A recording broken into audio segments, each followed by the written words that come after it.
Hello learners, मैं सुनील चौधरी आप सब लोगों का स्वागत करता हूं जीएस विद सुनील चौधरी में चैनल पर। आज हम लोग थोड़ा सा भाई मैं आज आप लोगों को बताऊंगा हिस्ट्री जेआरएफ के लिए। अगर आप लोगों को कंप्लीट करनी है, हिस्ट्री को कंप्लीट करना है, इतिहास को पढ़ना है, तो कौन से वो मेथड है, कौन सी वो ट्रिक्स हैं जिसका इस्तेमाल आप कर सकते हैं बहुत ही जल्दी से जल्दी आप सिलेबस को इफ़ेक्टिवली कवर करें और जेआरएफ के लिए क्लियर कर पाएँ, नेट को क्लियर कर पाएँ, आप अपने सपनों को पूरा कर पाएँ।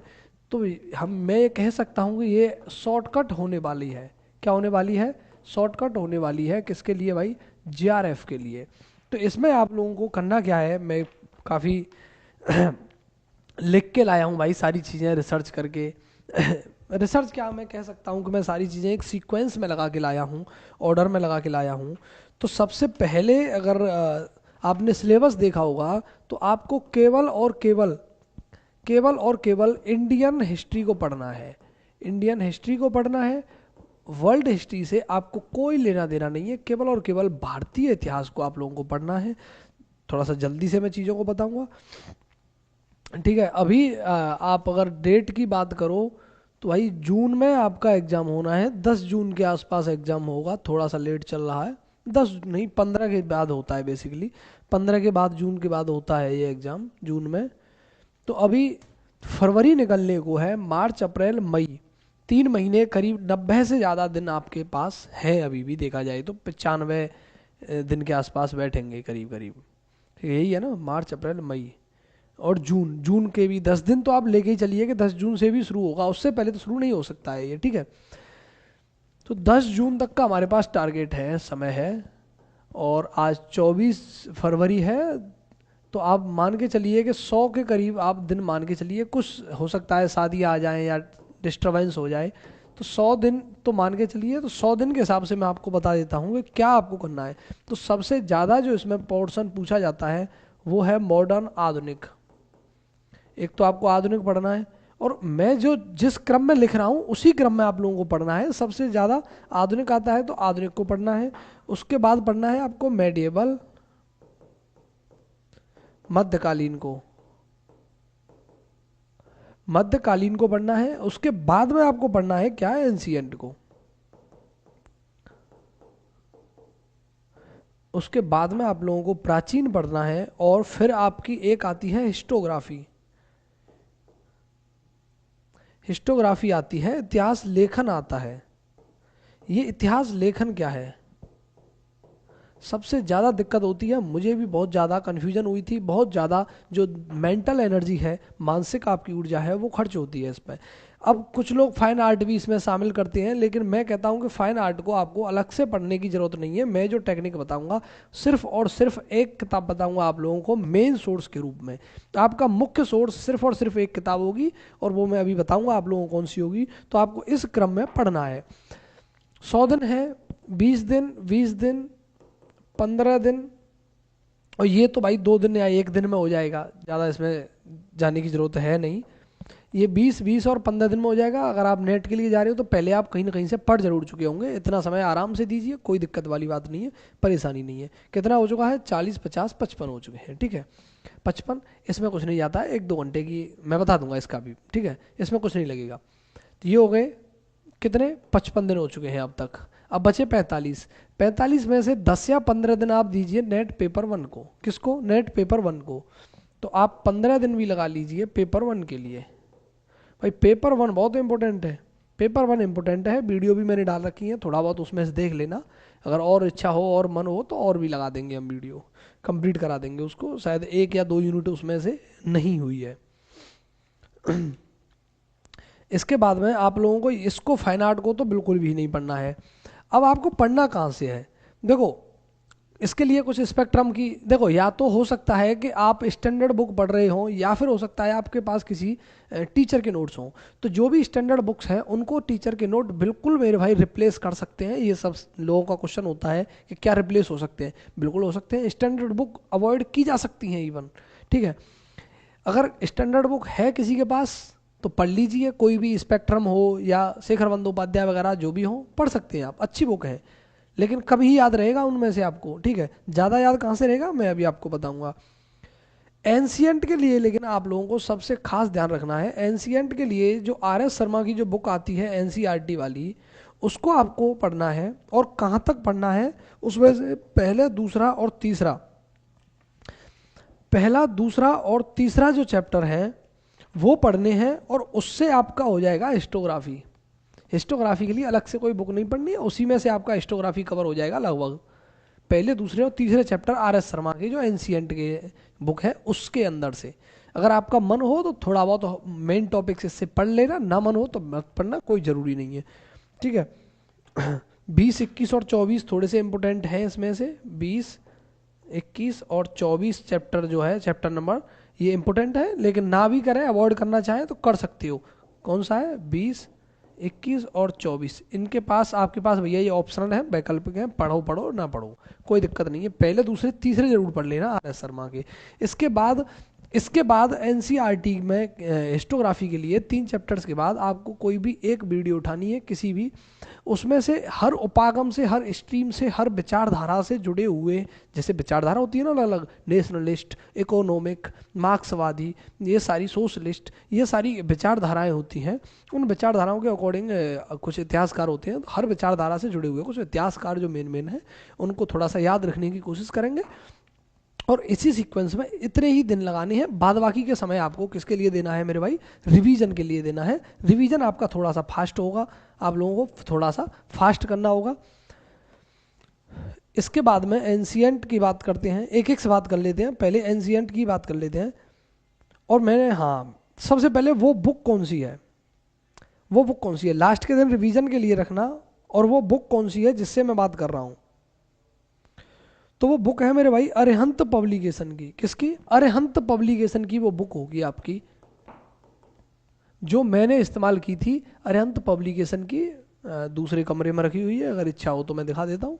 तो यूजीसी नेट की एक नाम से किताब आती है अरिहंत पब्लिकेशन की, सबकी। और जरूरी नहीं है कि अरिहंत की ना हो तो भाई अरिहंत की ही जाके लेना, किसी के पास, किसी की भी हो, लेकिन वो एक बुक हो। अरिहंत की ले लें तो ज़्यादा अच्छा है, 300, 350 रुपये की आती है।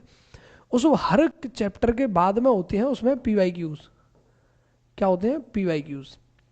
अब पीवाईक्यूज के अकॉर्डिंग मैंने बताया था कि ऑर्डर में लगा लेना जिससे ज़्यादा क्वेश्चन आए हों, लेकिन आपने मुझे पता है नहीं लगाए होंगे, तो पहले मैं ही बता देता हूँ। तो आपको पहले पीवाईक्यूज पढ़ने हैं, पहले पीवाईक्यूज पढ़ने हैं।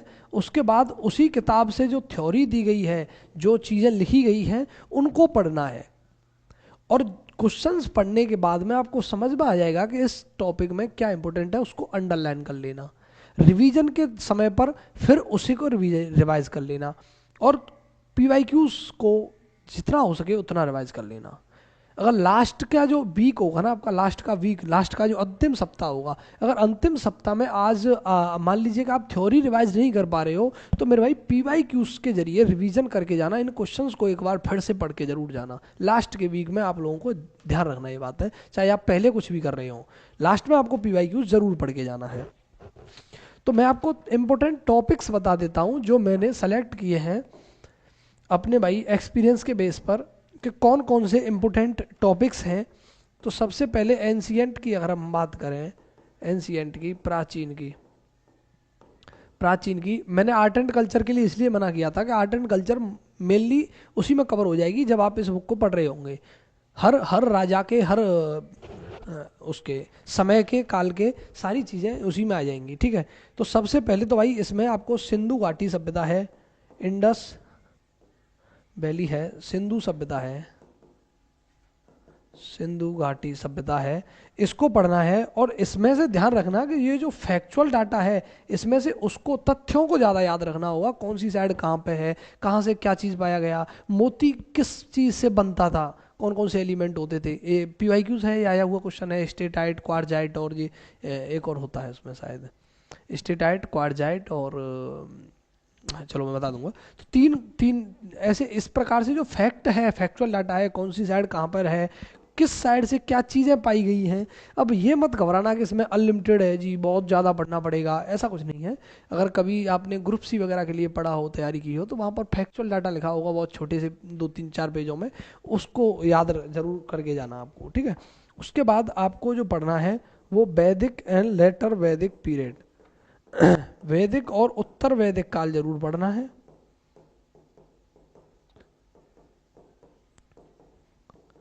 और मैं इसी बुक से बता रहा हूँ कि क्या क्या पढ़ना है, इसमें भी कुछ चीज़ें छोड़नी और हैं, इतना शॉर्ट कर दे रहा हूँ मैं आपके लिए। तो अब कमेंट थे ना आप लोगों के, मैसेज थे कि कैसे करें 3 महीने में, तो ठीक है भाई ऐसे करना है। वैसे अगर मैं बात करूँ तो इसकी जो वैल्यू है वो थोड़ी सी कम है, लेस इंपोर्टेंस है, इससे ज़्यादा क्वेश्चंस नहीं आते हैं, लेकिन थोड़ा बहुत आप समाज को, सोसाइटी को देख लेना, ज़्यादा बहुत ज़्यादा रिवीजन इसके नहीं करनी है। इंडस वैली के जितना हो सके उतना कर लेना। महाजनपद भाई बिग नो है, बिग नो, बहुत बड़ी नो बोल रहा हूँ, महाजनपद मत पढ़ लेना, कंटेंट ज़्यादा है, आता कम है। 10 साल में 10 क्वेश्चन आए हैं, अब लगा लो क्या पढ़ोगे आप उससे। तो 10 साल में 10 क्वेश्चन आए हैं भाई, पढ़ना ही नहीं है उसको, तो महाजनपद नहीं पढ़ने हैं। और क्या क्या पढ़ना है, मौर्य काल जरूर पढ़ना है आपको। क्या पढ़ना है, मौर्य काल पढ़ना है। बस अब ये मत कहना कि महाजनपद में ही आता है मौर्य, महाजनपद के अंदर सिर्फ और सिर्फ मौर्य को पढ़ना है, लेकिन मौर्य काल अलग से दिया गया है इस चैप्टर में, इसके चैप्टर्स में, तो उस मौर्य वाले चैप्टर को पढ़ना है। इसके बाद आपको लेटर मौर्य, उत्तर वैदिक काल को, उत्तर मौर्य को भी पढ़ना है। लेटर मौर्य, उत्तर उत्तर मौर्य को पढ़ना है। और इनको मैं वैदिक कैटेगरी वाली में ही रखूंगा, वैदिक वाली कैटेगरी में, कि जितना वैदिक काल इंपोर्टेंट है इतना ही मौर्य और लेटर मौर्य इंपोर्टेंट है। इसके बाद गुप्ता, गुप्ता भाई बहुत ज़्यादा, थोड़े से ज़्यादा इंपोर्टेंट है इन सब की तुलना में, इन दोनों की तुलना में गुप्ता थोड़े से ज़्यादा इंपोर्टेंट है, ठीक है। उसके बाद रीजनल जो स्टेट हैं, क्षेत्रीय राजवंश हैं,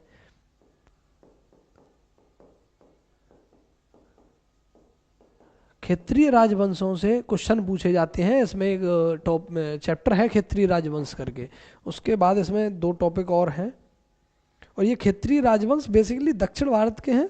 उसके बाद पाल, गुर्जर, प्रत्याहार, चालुक्य, चेरी, इनके बारे में थोड़ा सा एक बार जरूर पढ़ लेना, रिवाइज बेशक मत करना। तो ये जो पाल हैं, प्रत्याहार हैं, गुर्जर हैं,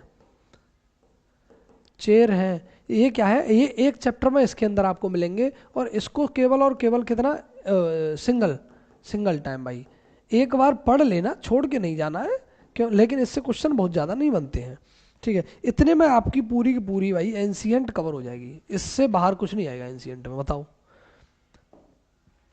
इससे बाहर एंशियंट में कुछ नहीं आएगा। इसके बाद अगर हम बात करें मध्यकालीन की, तो मध्यकालीन थोड़ा सा बड़ा हिस्सा है भाई, मेडिएवल, मध्यकालीन थोड़ा सा बड़ा हिस्सा है। चैनल को सब्सक्राइब कर लेना भाई, जो भी नए लोग हों, जिनको अच्छी लग रही हों बातें, वो दूसरों को भी पहुंचा देना।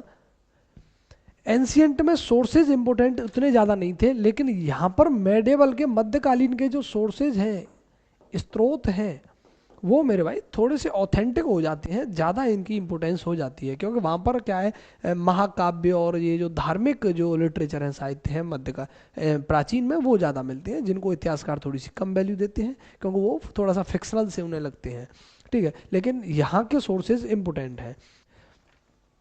दिल्ली सल्तनत, दिल्ली भाई सल्तनत, एक दिल्ली सल्तनत है। उसके बाद में विजयनगर साम्राज्य के कुछ फैक्ट याद रखने हैं आप लोगों को। विजयनगर एम्पायर,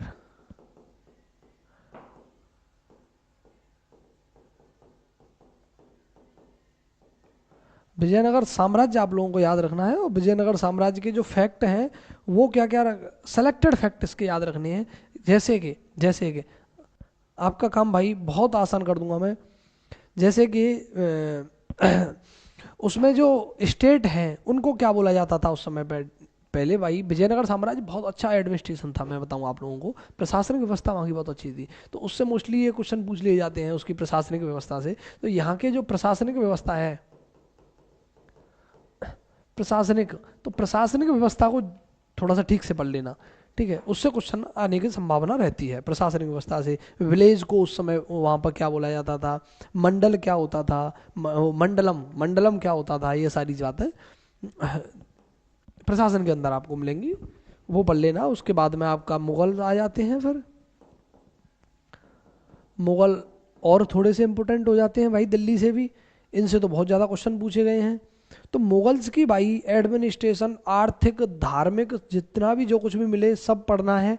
उसके बाद में इस जो मुगल्स वाला जो पीरियड था, वहाँ पर सामाजिक और धार्मिक जो आंदोलन हुए थे भाई, सूफी आंदोलन हुआ, ये आंदोलन, अलीगढ़ आंदोलन, ये जो आंदोलन थे सामाजिक और धार्मिक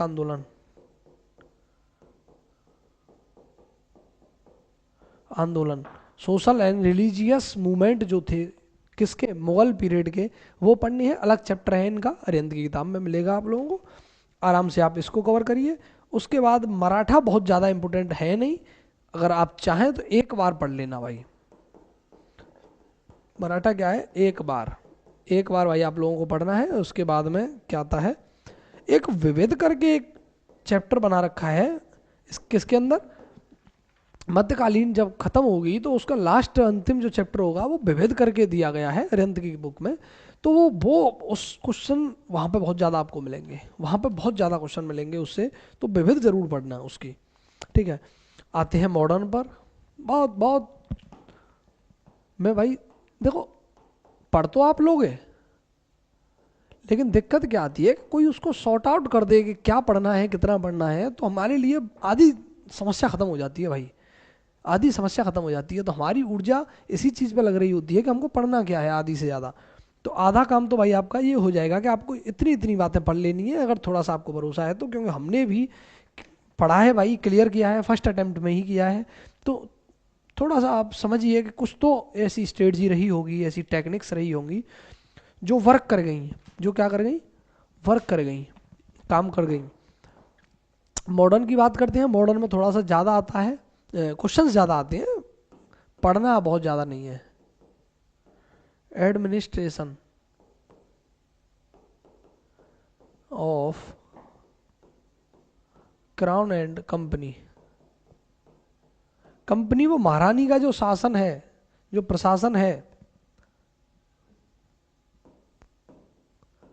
कंपनी तथा महारानी का या रानी का प्रशासन।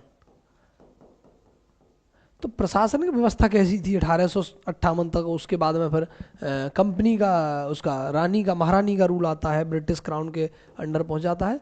तो इसके अंदर अगर मैं बात करूं तो ये टॉपिक तो बड़ा है, लेकिन अगर किसी को भरोसा न हो तो जो मैं बता रहा हूँ उस टॉपिक के पीछे लिखे हुए PYQs को जा करके देख लेना, आप लोगों को भरोसा हो जाएगा कि जो मैं बता रहा हूँ वो सत्य बता रहा हूँ, एकदम एकदम ऑथेंटिक चीज़ें बता रहा हूँ कि सिर्फ और सिर्फ यहीं से आएगा। 1919 का एक्ट, 1935 का एक्ट ढंग से पढ़ लेना, एक एक शब्द आपको पता होना चाहिए क्या है और उसकी वैल्यू क्या है, उसका मतलब क्या है, उसका क्या अर्थ निकल रहा है, सारी चीज़ें आप लोगों को पता होना चाहिए। उसके बाद में लैप्स की जो नीति थी, हड़प की जो नीति थी, हड़प नीति को अच्छे से कवर कर लेना कि हड़प नीति के अंदर कौन कौन से राज्य हड़पे गए, कैसे हड़पे गए, क्या उसकी कंडीशंस थी जिनके आधार पर हड़पा गया, और उसका सीक्वेंस क्या था। जैसे पहले सतारा, फिर आपका एक और था सौतेई, सौ से एक और था तो सतारा, और मे बी कुछ था SSB करके कुछ उसकी ट्रिक है एक तो ट्रिक याद रखेगी और वो भूल गए, निकल गई। तो इसी प्रकार से वो ऑर्डर में आपको लगाने हैं, ठीक है। तो ऑर्डर में वो आपको स्टेट लगानी है किस ऑर्डर में जीते। उसके बाद एक घेरे की नीति थी, रिंग एंड फेंस वाली, रिंग एंड फेंस की नीति थी, घेरे की नीति। तो किस उस नीति के अंदर क्या था, और सबॉर्डिनेट एंड वैसल पॉलिसी थी, एक अधीनस्थ, वह पार्थक्य नीति। चलो इसको केवल हिंदी में ही लिख देता हूं, अधीनस्थ एवं पार्थक्य नीति, अधीनस्थ एवं पार्थक्य नीति थी। इन सारी चीजों को पढ़ना है सिर्फ और सिर्फ इस चैप्टर के अंदर, ठीक है, आपका काम हो जाएगा। उसके बाद में tribal and peasant movement, tribal and peasant movement, जनजातीय एवं किसान आंदोलन, किसान आंदोलन, इनको कवर करना है। इसको कवर करने के बाद है आपका भारतीय पुनर्जागरण, इंडियन रेनाइंसा, किस प्रकार से भारतीय समाज में एक चेतना जागती है, और अपर क्लास, उसके बाद फिर लोअर क्लास, और सभी लोग राजा राम मोहन राय वो संस्थाओं की स्थापना, धर्म सुधारक व समाज को सुधारने के लिए ये सारी जो काम किए गए थे राजा राम मोहन राय और ये ईश्वर चंद्र विद्यासागर शास्त्री और इन सब के द्वारा, उन सब की बातें हैं राजा राम, इनको थोड़ा सा पढ़ना। इसको पढ़ने के बाद में प्रेस शिक्षा कला विकास, भारत में प्रेस शिक्षा एजुकेशन एंड प्रेस का क्या हुआ मेरे भाई, डेवलपमेंट विकास, इस वाले चैप्टर को आप लोगों को पढ़ना है। इसको कवर करने के बाद आपको क्या करना है, सबसे इम्पोर्टेंट है भाई इंडियन नेशनल मूवमेंट, भारतीय स्वतंत्रता राष्ट्रीय आंदोलन, सबसे ज्यादा क्वेश्चन पूछे जाते हैं।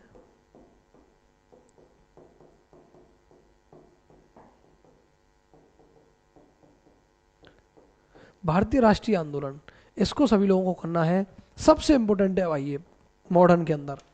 वैसे खाली इसको पढ़ने से काम नहीं चलेगा, पढ़ने तो सब है, सब इम्पोर्टेंट है ये अपने आप में।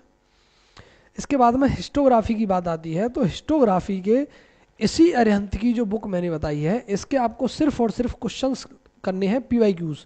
क्या करने हैं, पीवाईक्यूज। तो हिस्टोग्राफी के कंटेंट इसका भाई देखो, मेरा कोई पेड प्रमोशन तो है नहीं जो मैं झूठ बोलूं आपसे, इसका हिस्टोग्राफी का जो चैप्टर है उसमें कंटेंट ज़्यादा अच्छा नहीं है। उसके लिए आप आर एस शर्मा के 3 चैप्टर पहले पढ़ने ना, आपको एक अंडरस्टैंडिंग बन जाएगी हिस्ट्री को लेकर के, ठीक है, हिस्टोग्राफी को लेकर के। तो इसके लिए आपको केवल और केवल पीवाईक्यूज ही करनी है अरिहंत की बुक से। क्या करनी है, पीवाईक्यूज। कोई टॉपिक समझ में नहीं आता है, यूट्यूब से डाल दो, क्रोम पे जा, गूगल पे जाके कर लीजिए, चेक कर लीजिए। आप चैट जीपीटी का इस्तेमाल न करके परप्लेक्सिटी का इस्तेमाल करिए, परप्लेक्सिटी ज़्यादा आपको बेहतर रिजल्ट प्रोवाइड करेगा, परप्लेक्सिटी इसका इस्तेमाल करिए। ये जो आपको जानकारी देगा वो भाई विद सोर्स जानकारी देगा कि ये किस सोर्स से इसने जानकारी उठाई है, ये भारतीय ने बनाई है, एक इंडियन यंग मैन ने बनाई है एक, ठीक है। तो इसका आप इस्तेमाल करिए अगर आपको कोई भी चीज़ें जानकारी करनी हो इंटरनेट से, तो ठीक है। ये हो गया। उसके बाद इसमें एक और चीज है, लास्ट में आती है कुछ टर्म, कुछ शब्दावली, शब्दावली दी गई है। अब हो सकता है कि उस शब्दावली को आप लोग छोड़ दें, क्योंकि उसमें अगर आप पीछे जाके देखोगे तो कोई पीवाईक्यूज नहीं है, लेकिन मेरे भाई वो शब्दावली नहीं छोड़नी है, सबसे इंपॉर्टेंट तो वही है। शब्दावली से डायरेक्ट क्वेश्चन नहीं मिलेंगे, लेकिन इनडायरेक्टली आप क्वेश्चंस को सॉल्व कर पाओगे। अगर मान लीजिए कि आपको जकात नहीं पता, सरदेश मुखी नहीं पता, चौथ नहीं पता, आपको बहुत सारे मुगल काल के समय के जो शब्द हैं वो नहीं पता है, तो आपको क्वेश्चन करने में अगर उनसे कोई क्वेश्चन बनता है तो प्रॉब्लम आ सकती है, परेशानी आ सकती है। तो उसको सॉल्व करने के लिए आपके पास एक ही समाधान है कि आप इन शब्दावली को पढ़ करके जाइए, ठीक है। क्लास को ज़्यादा लंबा, वीडियो को ज़्यादा लंबा नहीं करेंगे, इतने सारे टॉपिक्स हैं ये कवर करने हैं। पेपर 1 के बारे में मैंने कोई बात अभी तक नहीं की है, पेपर 1 की अगर चाहिए तो उसके लिए बना देंगे, 15 दिन में आपको कवर कर लेना है, वो भी 10 से 15 दिन मैक्सिमम है, इससे ज़्यादा नहीं। रीजनिंग में उसमें एक नया टाइप आता है, इंडक्टिव डिडक्टिव रीजनिंग वाला, लॉजिकल रीजनिंग में, उसको आप कहीं से भी कैसे भी कवर करिए, यूट्यूब से सर्च करके या किसी बुक से करिए। KVS मदान है, एक और बुक है, एक और बुक है, मुझे अभी नाम याद नहीं आ रहा है। तो अगर पेपर 1 की चाहिए तो मैं अलग से बना दूंगा आप लोगों के लिए। तो ये हिस्ट्री के लिए है भाई, कई लोगों को जो परेशानियां हो रही थी, उसके बाद में जो भी समस्या हो आपकी बताना भाई। यहाँ तक देखने के लिए बहुत बहुत धन्यवाद। चैनल को सब्सक्राइब जरूर करना है भाई आप सभी लोगों को, ठीक है।